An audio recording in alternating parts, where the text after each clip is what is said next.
nanunumpa. His son and namesake, Ferdinand Bongbong Marcos Jr., with a historic landslide victory in the elections, now brings the family back to power. I am here not to talk about the past. I am here to tell you about our future. For 6 years, Marcos will steer the course of a polarized nation amid a global economic and health crisis as the 17th president of the Philippines.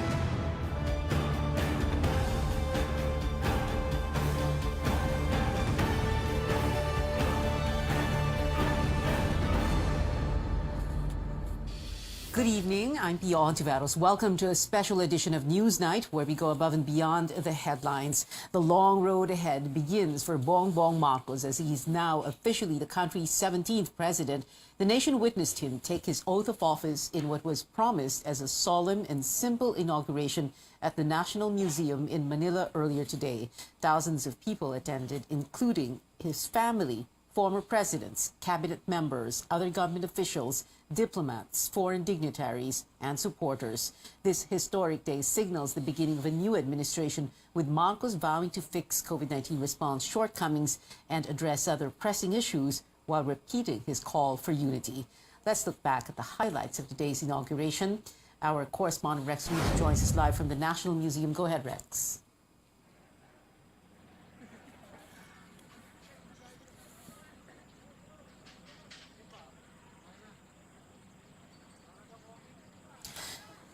Rex, go ahead. Well, despite the controversies, criticisms, and cases of disqualification that he faced in the last 10 months, not to mention the heated campaign season for the recently held national elections after he took his oath of office this lunchtime, he is now President Bongbong Marcos. Talaga ang aking sarili At itatalaga ang aking sarili sa paglilingkod sa bansa. sa paglilingkod sa bansa. Kasihanawa ako ng Diyos. Kasinawan ako ng Diyos. Congratulations, Mr. Maraming President. salamat. It's history coming full circle. The Marcoses officially returned to Malacanang. 36 years had passed since Ferdinand E. Marcos was ousted by the People Power Revolution. Marcos and his family arrived at the National Museum to take his oath as president about half an hour before noontime.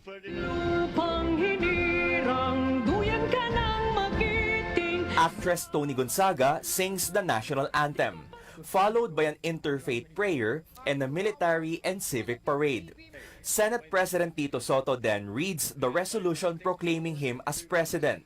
Chief Justice Alexander Hesmundo administers his oath, marking the beginning of his term as the nation's 17th president. Pinakinggan ko ang tinig ninyo na ang sinisigaw ay pagkakaisa, pagkakaisa, pagkakaisa. In his inaugural speech, President Bongbong Marcos expresses gratitude for the mandate that his supporters gave him. He's also inviting every Filipino to help him steer the country to a place better than how it is. I fully understand the gravity of the responsibility that you've put on my shoulders. I do not take it lightly, but I am ready for the task. You will get no excuses from me. He did not mention much about his father. Some critics thumbed down the candidacy of President BBM due to the controversies that happened during his father's regime. I am here not to talk about the past. I am here to tell you about our future. He also discussed the challenges the country is facing, particularly in sectors of agriculture, energy, health, among others. President Marcos, however, has yet to appoint cabinet secretaries for some key departments. The new president also acknowledged his predecessor Rodrigo Duterte for his administration's achievements, especially on infrastructure. He vows to continue most of such projects and present a comprehensive infrastructure plan for the next 6 years. Never forget, we are Filipinos, one nation one republic indivisible.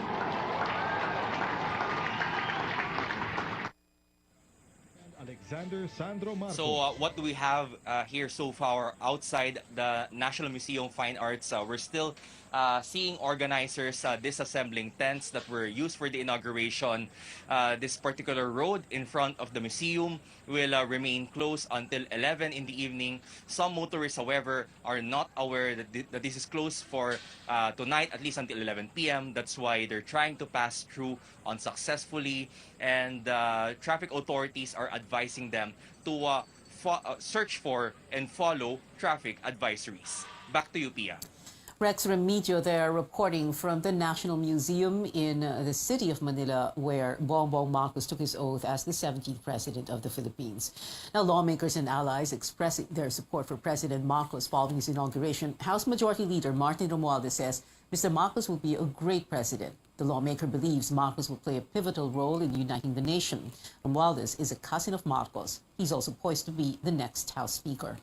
One Pacman representative, Mikey Romero, says it's time to rally behind the new president's goals for the country, stressing that Marcos' success is everyone's success.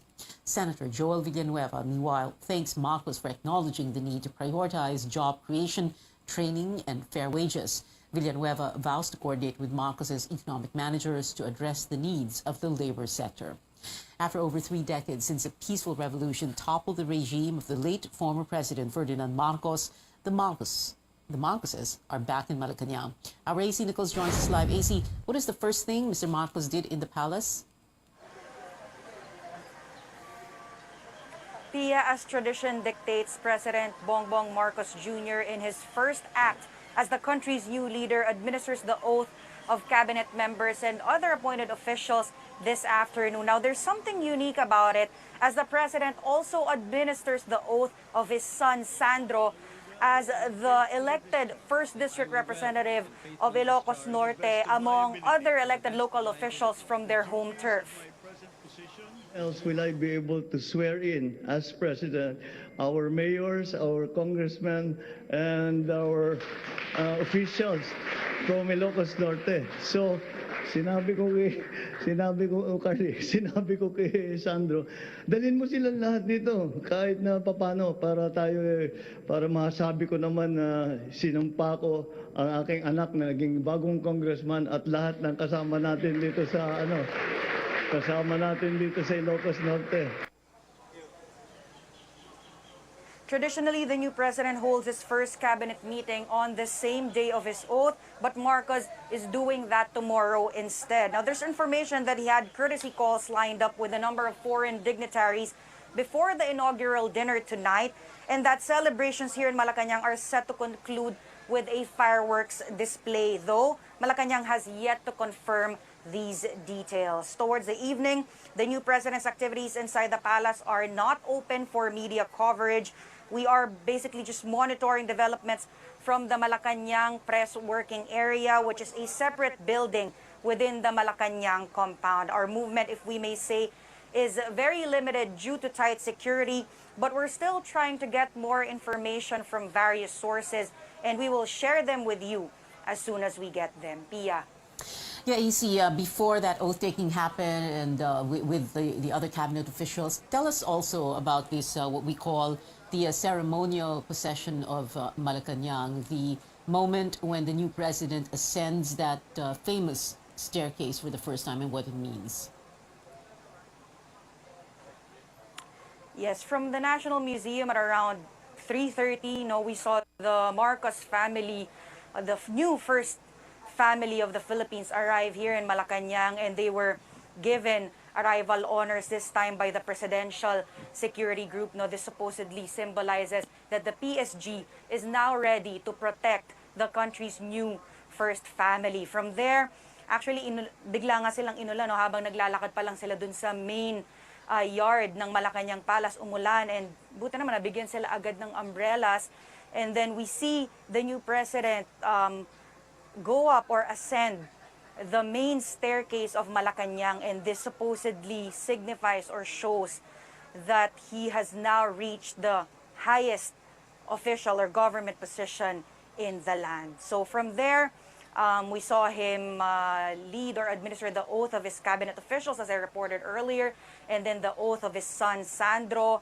And unfortunately, after that, Pia, RTVM's live stream or broadcast of the inaugural ceremonies have ended already. So right now, we're just trying to monitor the developments by asking our contacts kung ano na yung mga nangyayari, no? Especially since the inaugural dinner is supposed to begin at 7 p.m. tonight. But like I said, wala na tayong nakukuhang live feed. So we're just trying to get more information, and we will give them to you as soon as we get them. Pia. Interesting also, AC, a while ago you said the new first family, you corrected yourself there. It'll take a while, no, for everyone to get used to this because now we'll have to start saying the former President Duterte and then President Marcos, the new first family. AC Nichols there reporting live from Malacanang. A new official portrait arrives in Malacanang as President Marcos begins his 6 years in office. This presidential painting was created by renowned artist Lulu Coching Rodriguez. It features Mr. Marcos in a barong with the Philippine flag behind him. Rodriguez also painted the portraits of former presidents Joseph Estrada, Fidel Ramos, and even the Aquinos, Cory and her son Noy Noy. President Marcos hits the ground running as he looks to continue the independent foreign policy of the Duterte administration. How will his approach be different, and how will the Philippines balance its relations in the next 6 years with two superpowers, the United States and China? Tristan Odalo reports.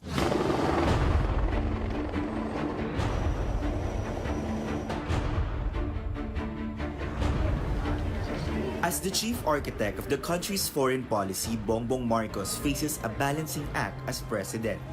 The United States wants a stronger economic partnership with the Philippines and upgrade the long-standing military alliance with Manila amid rising tensions in the South China Sea. The United States remains committed to standing with the government of the Philippines, and we have spoken up against infringements of the Philippines' sovereign rights.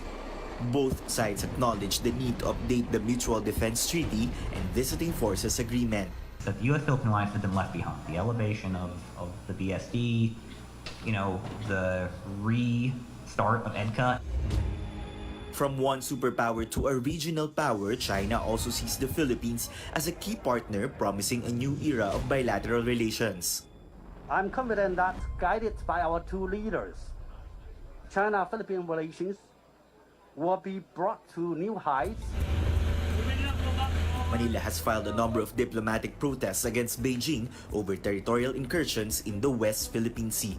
The Duterte administration counts around 300 of such protests. Marcos makes it clear his administration will also assert the country's territorial rights. We will not allow a single square, and we even make it smaller, a single square millimeter of our rights to be trampled upon. Despite the differences, Chinese ambassador to the Philippines Wang Zhilian adds the maritime conflict is a small fraction of the overall bilateral relations. Marcos even says that China is a crucial partner toward recovery. Our strongest partner has always been the People's Republic of China. Marcos Jr. should play his cards well in engaging with China and the United States. His actions must be erudite and strategic at the same time. President-elect Bongbong Marcos takes office at a time when the region is encountering a number of geopolitical flashpoints. The balance of power between the US and China, the Russian invasion of Ukraine, and North Korea's nuclear arms tests, among others. How will the new administration address these issues, not to mention the global food crisis and the COVID-19 pandemic that shows no signs of waning? An independent foreign policy must be responsive to these challenges, mindful of the national interests. Tristan Odalo, CNN Philippines. All eyes on the newly installed President Bongbong Marcos as martial law survivors take their oath to continue their decades-long fight for truth and human rights. While a change has come for former President Rodrigo Duterte, who is now a private citizen. More when we return on this special edition of Newsnight here on CNN Philippines.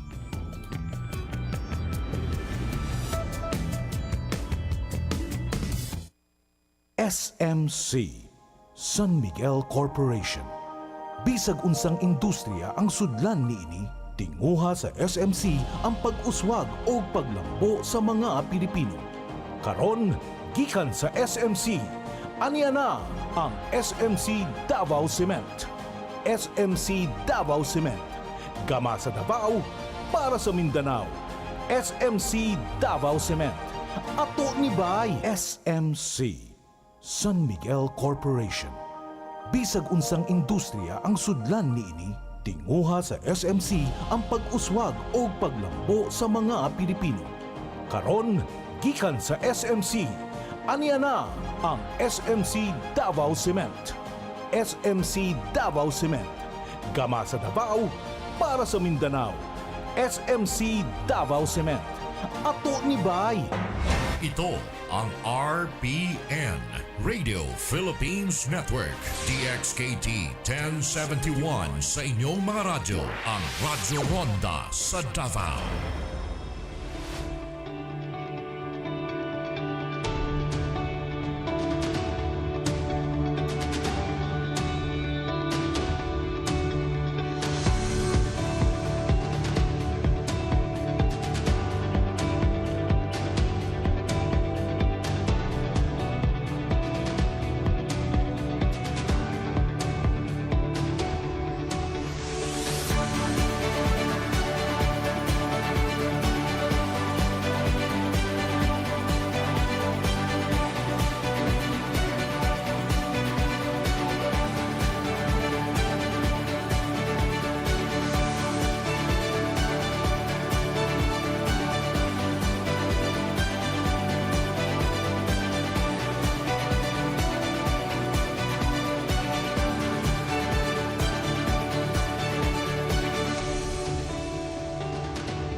You're watching a special edition of Newsnight hours before another Marcos was sworn in as the 17th President of the Philippines. Martial law victims held their own oath for the country at the Bantayog ng mga Bayani in Quezon City.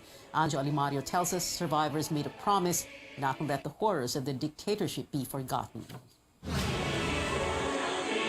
They refuse to be silenced. They will not be drowned out by the voice of the majority. Victims of martial law under the dictatorship of former President Ferdinand E. Marcos band together for panunumpa para sa bayan. Their stand is clear: guard the truth against tyranny, falsehoods, and trampling of people's rights and freedoms. Wasakin ang pambabaluktot at kasinungalingan na malawakang nilikha't pinakalat pabor sa kandidatura ni Ferdinand Marcos Jr. Thousands were killed, tortured, imprisoned, and went missing during the martial law era.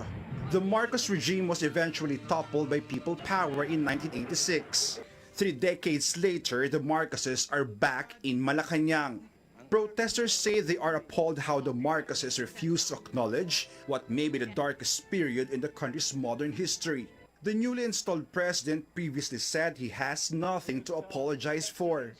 Survivors admit they are a vanishing breed.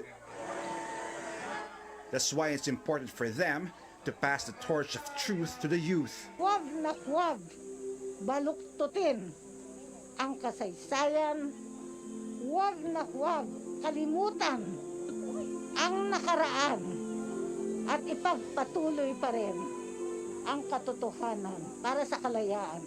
The younger generation is ready to take on the challenge. They feel that a bigger enemy now is disinformation. We learn from our past. We learn from yung mga mistakes na, 'di ba, na sana hindi na siya maulit muli. Seeing the Marcoses return to power is a nightmare, martial law victims point out. They warn that if such narrative and myth go unchallenged, no one will be left to tell their stories. I'm Johnny Marios, CNN Philippines. The fight also continues for protesters rejecting the new administration. Page of Air takes us to Quiapo in Manila, just a few kilometers away from the National Museum, where a number of groups took to the streets to protest the Marcos presidency. Not even the scorching heat and change of plans can stop protesters from making their voices heard on Inauguration Day. The rallies of progressive groups ended at the historic Plaza Miranda in Quiapo instead of the original venue, the Liwasang Bonifacio. Police earlier asked them to change location to avoid possible clashes with supporters of President Bongbong Marcos. While Marcos was taking his oath, the rally went on in Quiapo. Wala pong pagdiriwang sa atin ngayon. Pagluluksa meron. Among the groups that spearheaded the rally were Bayan, Kilusang Mayo Uno, the Alliance of Health Workers, Kilusang Magbubukid, and Transport Group Piston. Rejecting the return of a Marcos in power, martial law, and historical revisionism took the spotlight at the protest. Ngunit talagang ang mga nang babaluktot ng kasaysayan ay walang pagkatuto sa kasaysayan.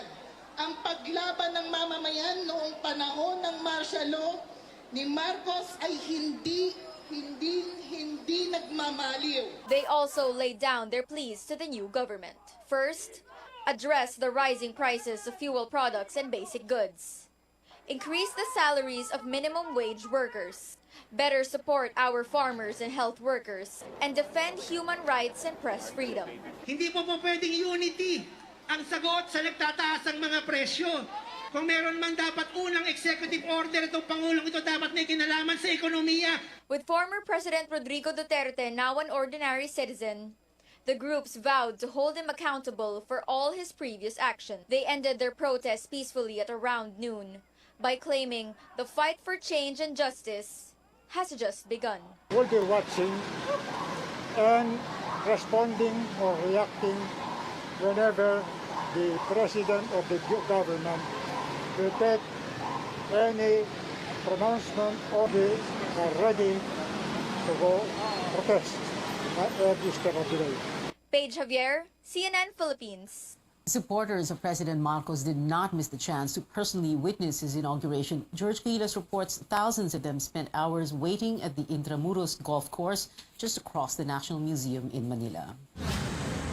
As early as 5 in the morning, supporters of the newly inaugurated President Ferdinand Marcos Jr.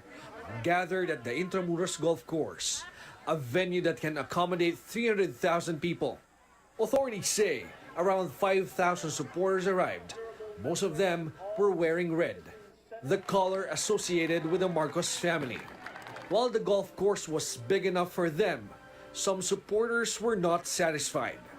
They also occupied Liwasang Bonifacio ahead of the scheduled protests there. This prompted various groups to push their rally farther from the inauguration site at Plaza Miranda in Quiapo. It was hot and sunny despite the anticipated rainy weather. During the inauguration proper, some of the supporters were not able to contain their emotions. Napakahalaga, sir. Kasi sir, sa abang panahon, nabigyan din po ng hustisya ang paggawa ng pag-apil sa pamilya Marcos po nung araw. Medyo natutuwa lang ako. Medyo nagagalak at natutuwa na halong emosyonal kaya napaiyak-iyak ako nun. Sobrang saya ko lang na siya yung naging Pangulo ngayon. The crowd cheered during the speech. especially when the president spoke of unity and having similar aspirations with the people. Amalia Mutiak came all the way from Lanao del Norte just to watch the inauguration. While it's not mentioned in the speech, Mutiak is hoping that the new president will focus on the welfare of Muslims, especially for those who lost their homes during the Marawi siege in 2017. Sana po ngayon, tutukan niya ang Marawi City para malaman niya at maibangon uli ang Marawi City sa aming kapwang mga Muslim. Dahil nasa ramdam ko ngayon sa Marawi ay hindi pa po sila nakabalik sa mga bahay-bahay nila. Supporters are optimistic the new administration will fulfill its campaign promises that Filipinos will rise through unity. George Cahiles, CNN Philippines. Celebrations were low-key and simple in President Marcos's hometown of Ilocos Norte, but supporters from other provinces went out of their way to mark Inauguration Day. Let's head over to Ilocos Norte with senior correspondent Lois Calderon. Ilocos has been known as Marcos country because for half a century, the Marcoses ruled this province as governor, congressman, and mayor, and now again as the highest leader of the land. But on this historic day, Batac, the hometown of the Marcoses, is quiet. True to form, Ilocanos made the celebration simple. The City Hall set up 2 big LED screens at Imelda Cultural Center, one of the landmarks of the town center. Together, barangay officials, City Hall employees, and supporters watched President-elect Bongbong Marcos take his oath at the nation's capital. Some were even moved to tears. Nawala ng gutom namin nung nakita namin yung screen na mayroon. Dalat, takbo kami dito po. Nakakapanindig, balahibo sa akin. Sa maasahan may malaki kaming paghasa sa kanya.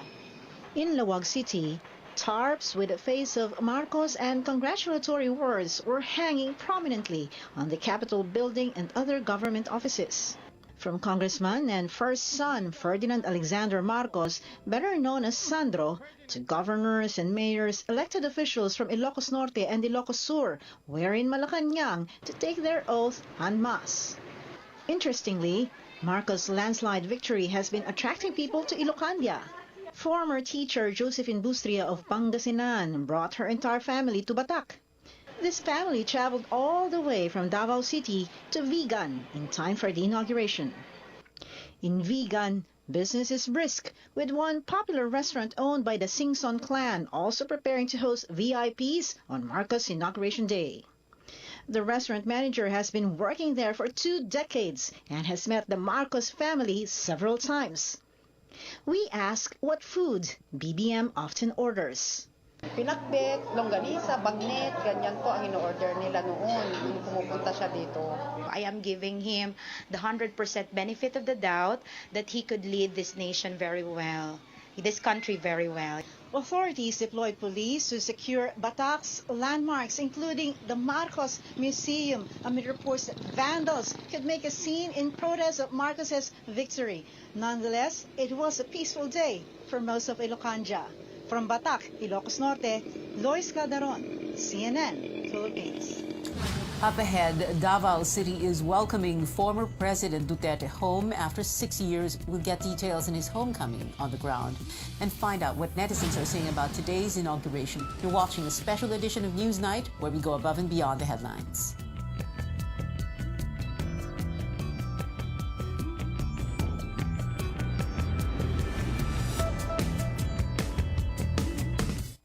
SMC, San Miguel Corporation.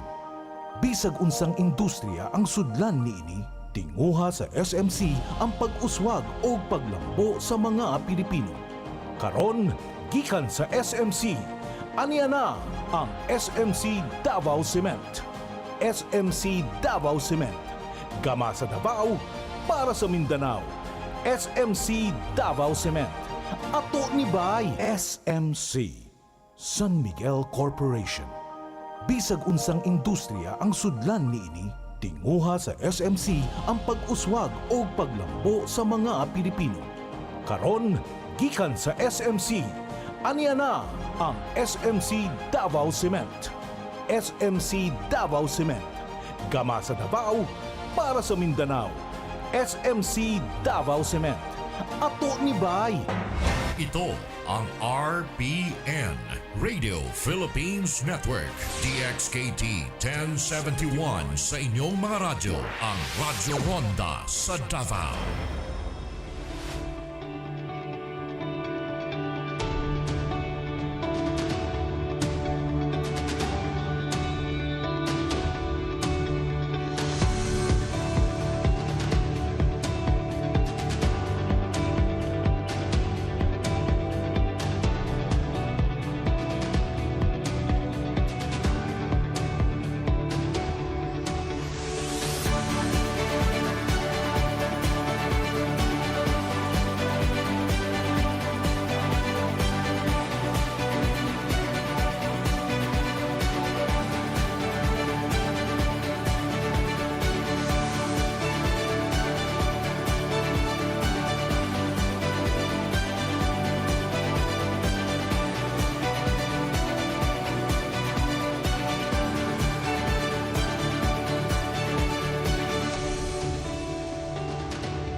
Welcome back to a special edition of Newsnight. I'm Pia HONTIVEROS. It is the end of an era for former President Rodrigo Roa Duterte, who is returning to his hometown in the city of Davao for good.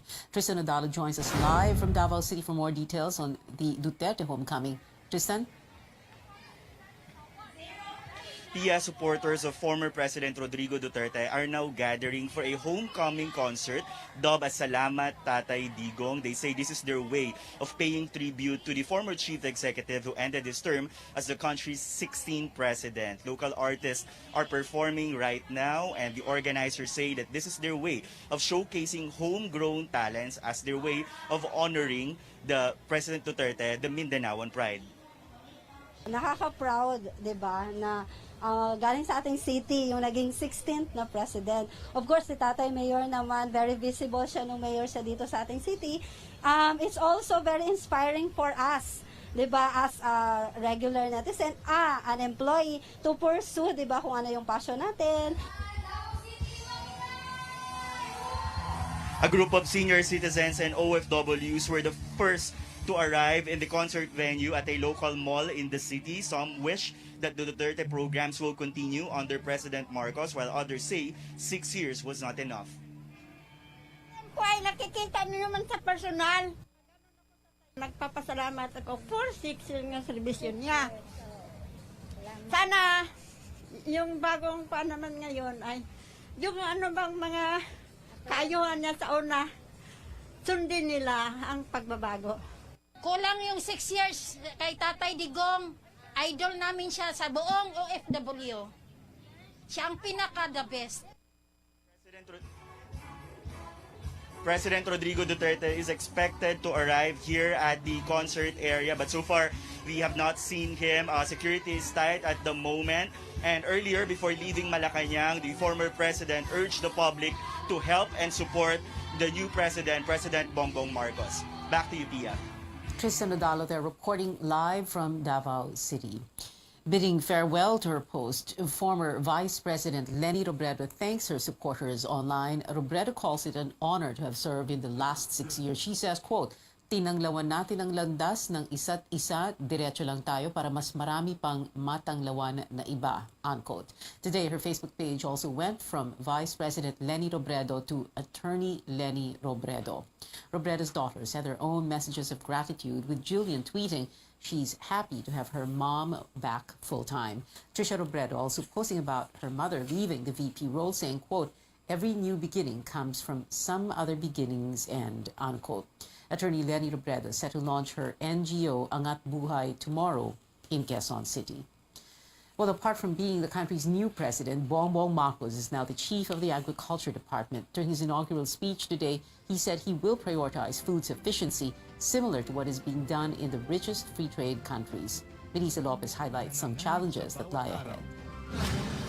I think that the problem is severe enough that I have decided to take on the portfolio of Secretary of Agriculture, at least for now. It is a president's way of nipping an issue in the bud, and Bongbong Marcos taking on leadership of the Agriculture Department will somehow assure the nation that food will not be denied to the Filipino because it is no longer affordable and supply is short. The food crisis is a clear and present threat. Farms and pens are grappling with diseases that kill livestock. Piggeries suffer from African swine fever infection, while poultry with bird flu. Across the board, food prices have been on the rise, worsened by high fuel costs and low production. The Duterte administration's agriculture chief admits the sector has been neglected with limited funds. Ang agrikultura talaga napabayaan, Maricho. That's why this is stunted growth. That's why hindi pa rin tayo makapagbigay ng maraming post-harvest facilities and the like. Parang second-class citizens ang tingin